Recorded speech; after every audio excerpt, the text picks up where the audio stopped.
Greetings. It is yours truly, Red Raw Love, Red 8, Captain of the USA host. Here to bring another informative video to those out here who have yet to understand what's truly going on. Maybe I can clarify some things for you. This video in particular is talking about the IRS. Tax season, huh?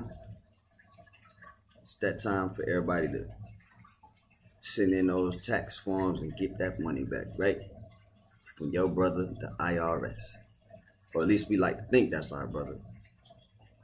But I just want to, answer some questions that you probably never asked the IRS yourself. Well, I'll provide those answers for you right here.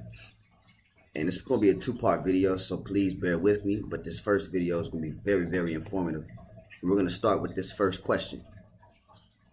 Is the Internal Revenue Service, the IRS, an organization within the United States Department of the Treasury?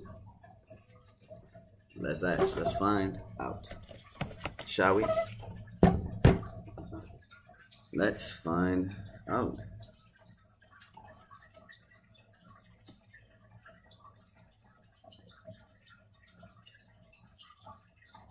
The answer is no.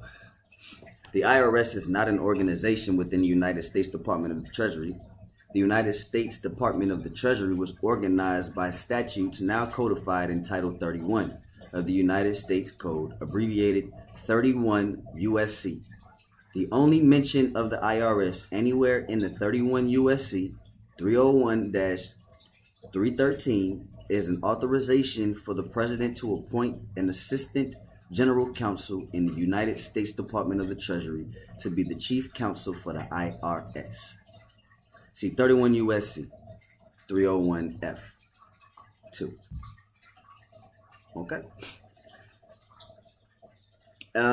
So no, but to go further in a little bit more, at footnote 23 in the case of Chrysler Corp versus Brown, 441 U.S. 281, 1979, the United States Supreme Court admitted that no organic act for the IRS could be found.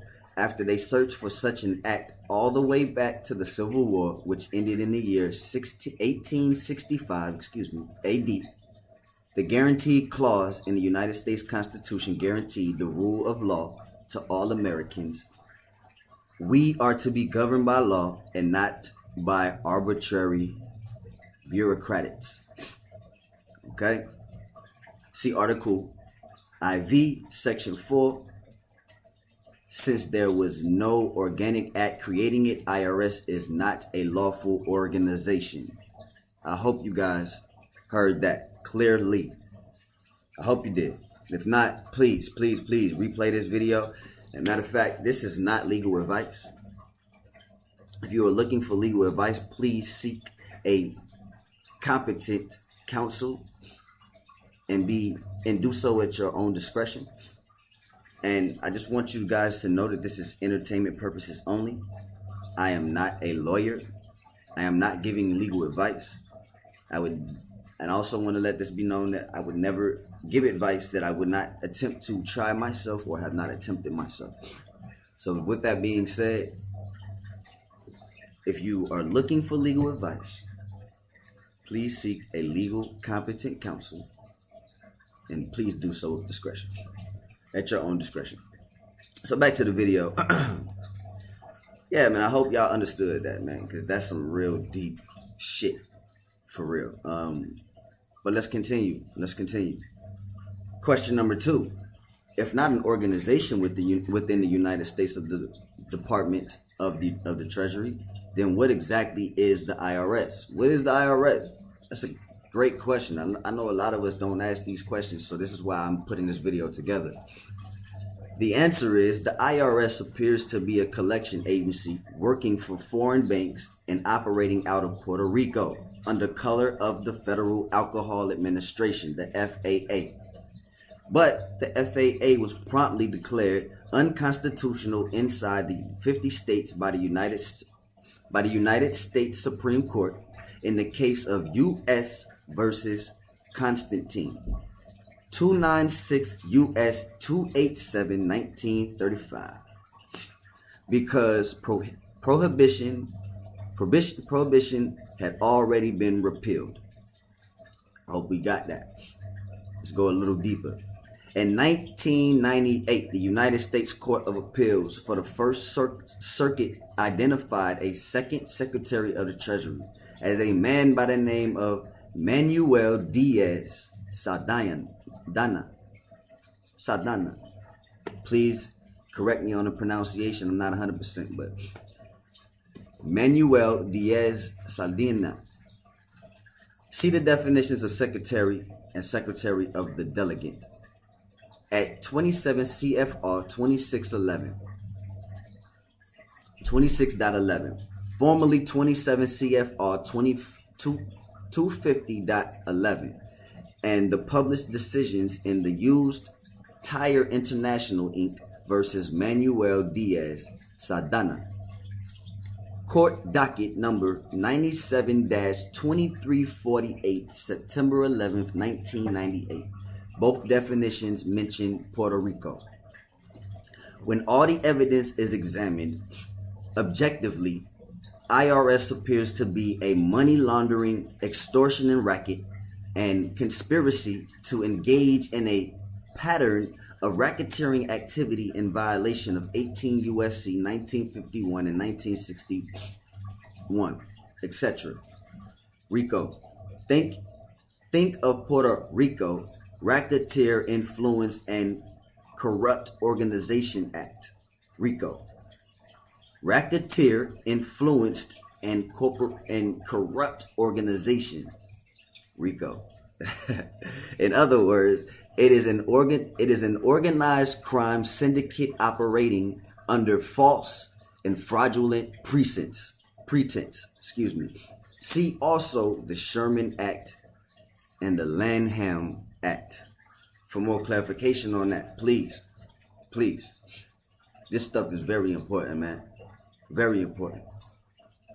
Question number 3, man. We only gonna go to 10 in this video because, you know, I need this to sink in. This needs to sink into your subconscious mind. You need to play this as many times as you possibly can.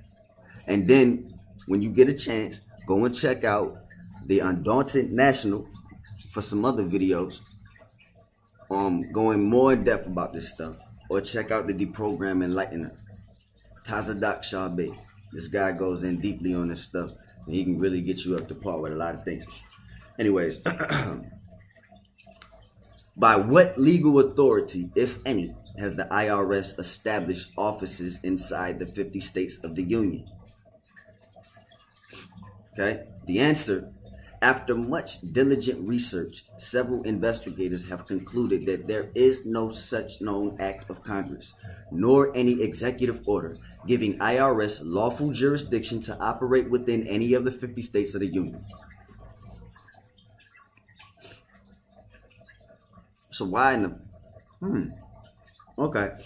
Their presence within the 50 states appears to stem from certain agreements on coordination of tax administration, ACTA, which officials in those states have consummated with the Commissioner of the Internal Revenue. A template for ACTA agreements can be found at the IRS internet website and in the Supreme Law Library on the internet. Be mindful of that. However, those ACTA agreements are demonstrably fraudulent. For example, by expressly definition, IRS as a lawful bureau within the United States Department of the Treasury. See answer to question 1 above.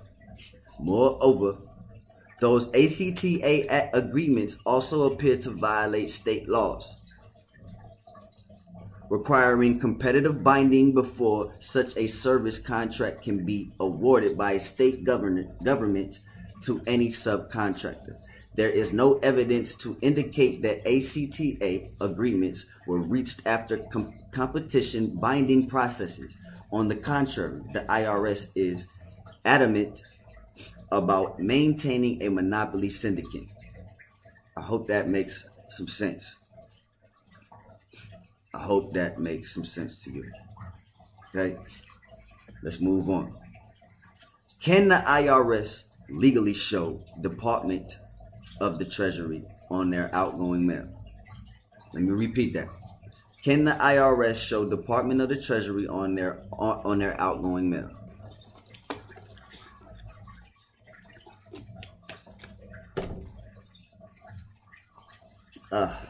Can't believe I just drank that water, man. I don't know. Anyway, no, they can't. Why? It is obvious that such deceptive nomenclature is intended to convey the false impression that the IRS is a lawful bureau or department within the United States Department of the Treasury. Federal laws prohibit the use of the United States mail for fraudulent purposes. Every piece of U.S. mail sent from IRS with the Department of the Treasury in the return address is one count of mail fraud. See also 31 U.S.C. 333. Got that? Got that. 5. Question number 5, man. Does the United States Department of Justice have power of attorney to represent the IRS in federal court? The answer is no. No. Although the United States Department of Justice, DOJ, does have power of attorney to represent federal agencies before federal courts, the IRS is not an agency, and that term is legally defined in the Freedom of Information Act or in the Administrative Procedure Act. The governments of the federal territories are expressly excluded from the definition of federal agency by Act of Congress. See 5 U.S.C. 5511C.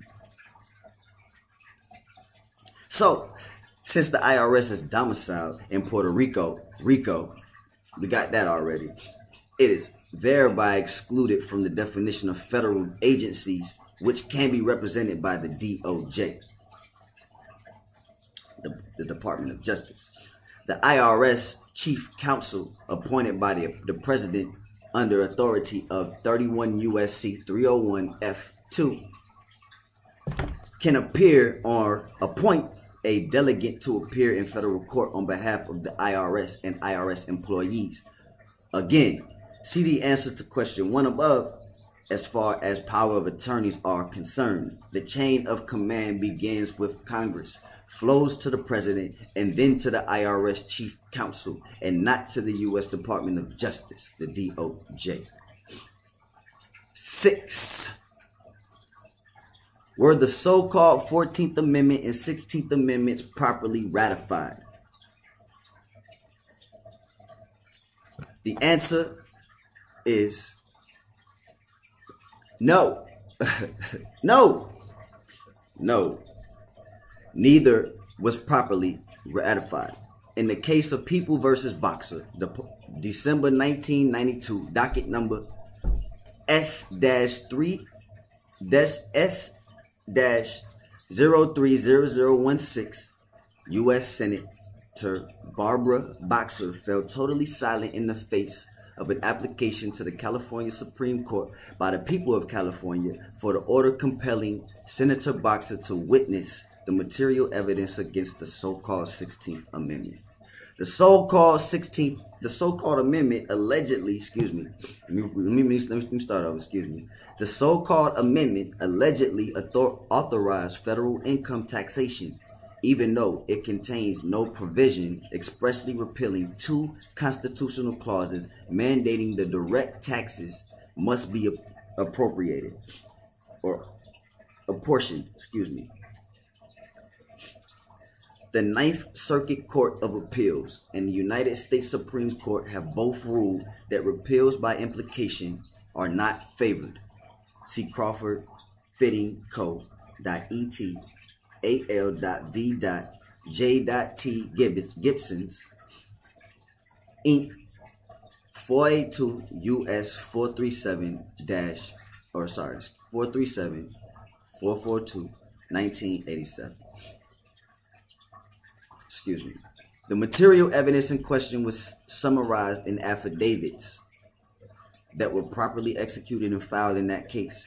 Boxer fell totally silent, thus rendering those affidavits the truth of the case.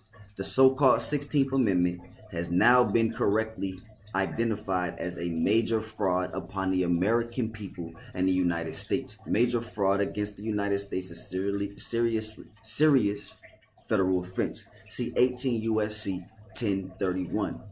Similarly, the so-called 14th Amendment was never properly ratified neither. In the case of Duyett versus Turner, 439 paragraph 2D, 266, 270, 1968. The Utah Supreme Court recited numerous historical facts proving beyond any shadow of a doubt that the so-called 14th Amendment was likewise a major fraud upon the American people.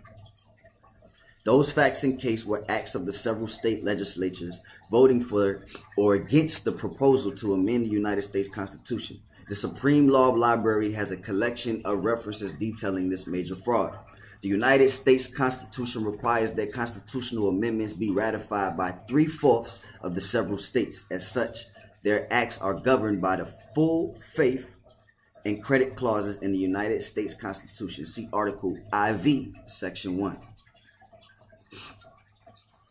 Judging by the sheer amount of litigation its various sections have generated, particularly Section 1, the so-called 14th Amendment is one of the worst pieces of litigation ever written in American history. The phrase, subject to the jurisdiction of the United States, is properly understood to mean subject to the municipal jurisdiction of Congress.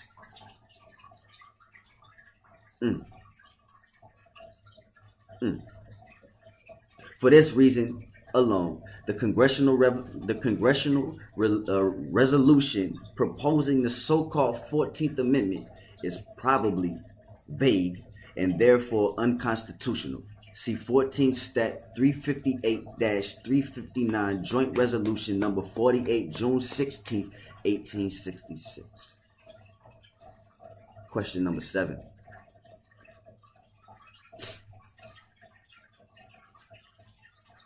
Where are the statutes that created a specific liability for federal income taxes? Where is it? Section 1 of the Internal Revenue Code, the IRC, contains no provisions creating a specific liability for taxes imposed by Subtitle A, aside from the statutes which apply only to federal government employees. Pursuant to the Public Salary Tax Act, the only other statutes that create a specific liability for federal income taxes are those itemized in the definition of withholding agent at IRC Section 7701A-16. For example, see IRC Section 1461. A separate liability statute for employment taxes imposed by Subtitle C is found at IRC Section IRC Section 3403. After a worker authorizes a payroll officer to withhold taxes, typically by completing Form W-4, the payroll officer then becomes a withholding agent who is legally and specifically liable for payment of all taxes withheld from the worker's paycheck until such time as those taxes are paid in full into the Treasury of the United States. The withholding agent is the only party who is legally liable for those taxes, not the worker. See IRC Section 7809, Treasury of the United States. If the worker opts instead to complete a withholding exemption certification consistent with the IRC Section 3402, the payroll officer is therefore thereby authorized to withhold any federal income taxes. In this latter situation, there is absolutely no liability for the worker. or for the payroll officer. In other words, there is no liability, period, specifically because there is no withholding agent. Hope y'all are with me. We 20 minutes in, man. This is a good video. It's a really good video, man. Please like and share this with as many people as you possibly can. Leave comments. If I was, just leave comments, man. If I need to speak up louder, if the information got to you or not. Either way, please share this with as many people. And once again, this is not legal advice. This is not legal advice. This is for entertainment purposes only. 8. Can a federal regulation create a specific liability when no specific liability is created by the corresponding statute? Answer is no. The United States Constitution vests all litigation power in the Congress of the United States. See Article I, Section 1. The executive branch of the federal government has no legislative power whatsoever. This means that agencies of the executive branch are also the federal courts in the judicial branch are prohibited from making law. An act of Congress fails to create a specific liability for any tax imposed by that act, then there is no liability for that tax. Let me say that again. If an act of Congress fails to create a specific liability for any tax imposed by that act, then there is no liability for that tax. Executive agencies have no authority to cure any such omission by using regulation to create a liability. I hope we all understand. But let's go in a little deeper just so you can understand more. An administrative agency may not create a criminal offense or any liability not sanctioned by the lawmaking authority, especially a liability for a tax. I want you guys to repeat that after me, if you don't mind, or run it back again. An administrative agency may not create a criminal offense or any liability not sanctioned by the lawmaking authority, especially a liability for a tax or inspection fee. See Commissioner of Internal Revenue versus Acker, A-C-K-E-R, 361 U.S. 87 4 L.ED.2D127 80 S.CT.144 1959. And Independent Petroleum Corporation versus Fly, 141 F.2D 189 5th Circuit 1944, as cited at 2nd M. Jur 2D, A.M. Jur J.U.R. 2D, paragraph 129, footnote 2, 1962 edition. Bold emphasis is added around all of that. So y'all need to know how important this shit is. Excuse my language. However, this cite from the American Jurisprudence has been removed from the 1994 edition of the Legal Encyclopedia. Jurisprudence, is basically when you could bring up a case that has happened back in the day and reuse it and it be lawful. And you can skip all the semantics and all the extras. All right.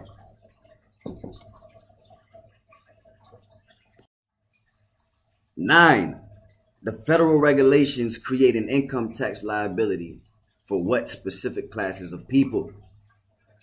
9, the federal regulation creates an income tax liability for what specific class of people? The answer is the regulation at 26 CFR 1.1-1 attempted to create a specific liability for all citizens of the United States and all residents of the United States. However, those regulations correspond to IRC Section 1, which does not create a specific liability for taxes imposed by Subtitle A. Therefore, these regulations are an overly broad extension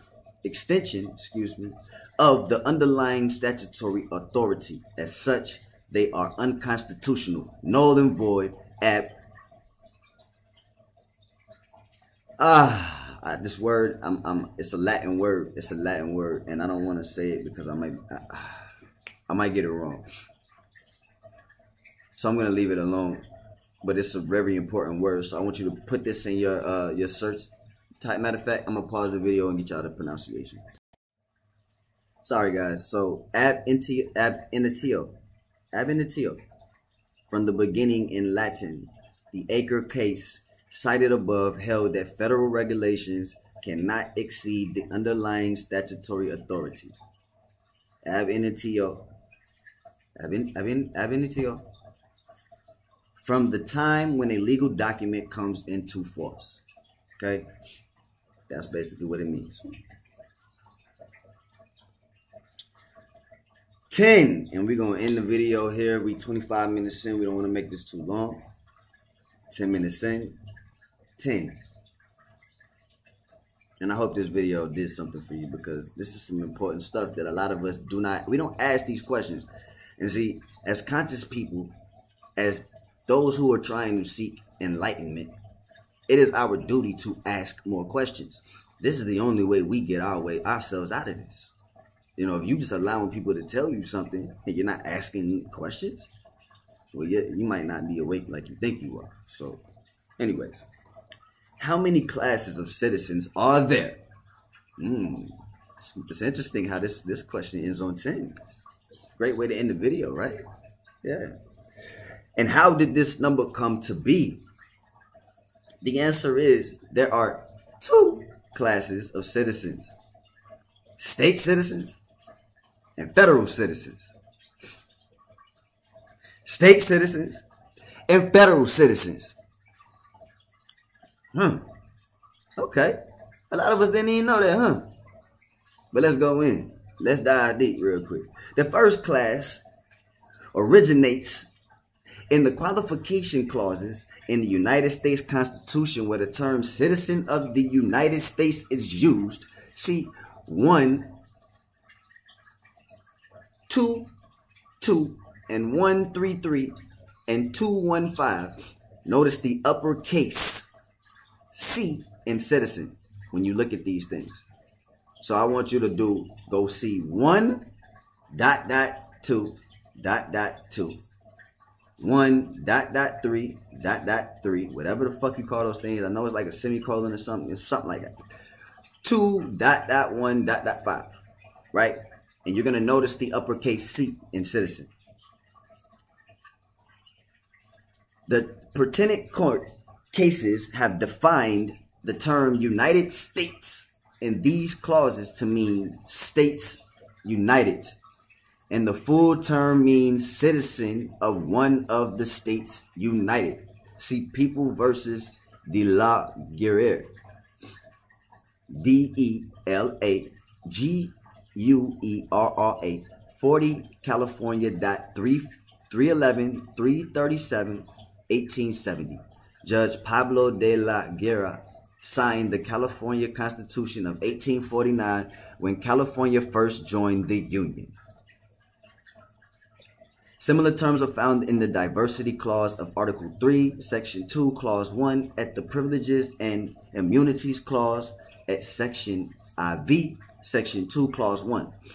Prior to the Civil War, there was only one class of citizen under American law. See the holding in Peniel versus Renoki. 252F.910.914-915-1918 for definition authority on this key point.